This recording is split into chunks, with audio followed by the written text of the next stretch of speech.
So this is the T-191 from E&L Airsoft.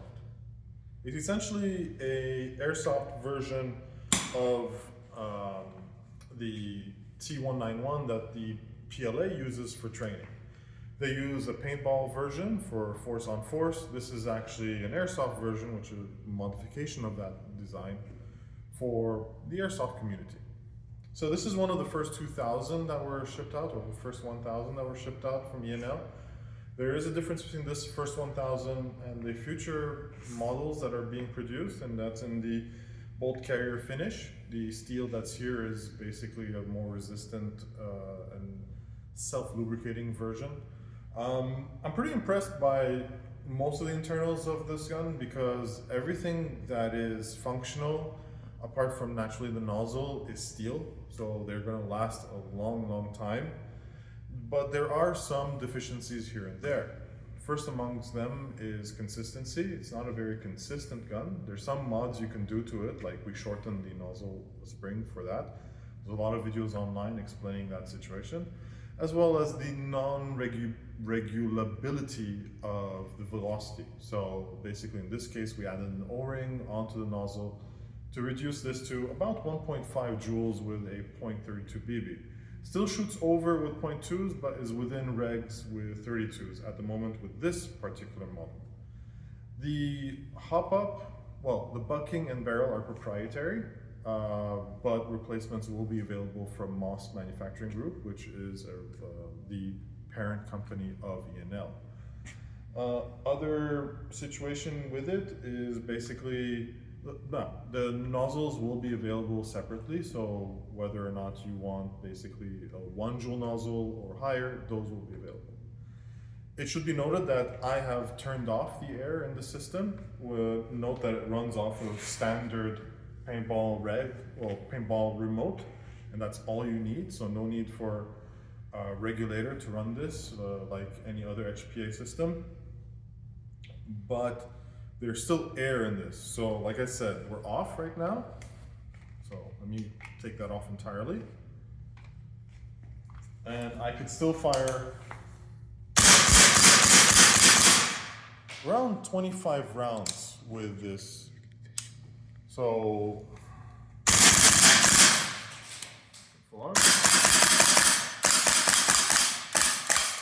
and there we go. And then to fully secure this, I just push down on this release valve and we are entirely safe. There's still a round in the chamber, I'll get rid of that later. This is a very interesting platform. Unfortunately at the moment they're completely sold out. We'll look into getting more. The first batch of 10 we received were literally gone on the first day. Let's be honest, some of those were pre-orders. And I find it fascinating because it's a platform that doesn't exist anywhere else. It's a platform that's built differently, not necessarily efficiently, but differently, and it's quite unique.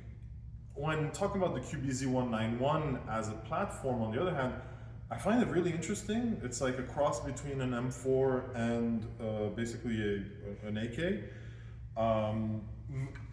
Manipulation is really easy. This is the longest the stock can go, actually. You can go all the way in, and then this is the max extension, which is just barely my length of pull, which is perfect for me, but for taller individuals, this might be uncomfortable or too short. Mags are proprietary, naturally, but they share family with the original QBZ 95. Naturally, you can't use a real sword 95 in this. This is a proprietary mag for this platform. Rocks in like an AK. Mag release is a bit like an AK, but from the right side you can run your finger. This is a righty-friendly gun, not very ambidextrous apart from the selector, which is a bit funny in the sense that it's a bit like an AK, so safe, full auto, semi, right? Just like an AK. For the moment, the hand guards, nothing is coming out of China as replacements. Those are exclusive to the PLA at the moment. I don't know if E&L will introduce other hand guards.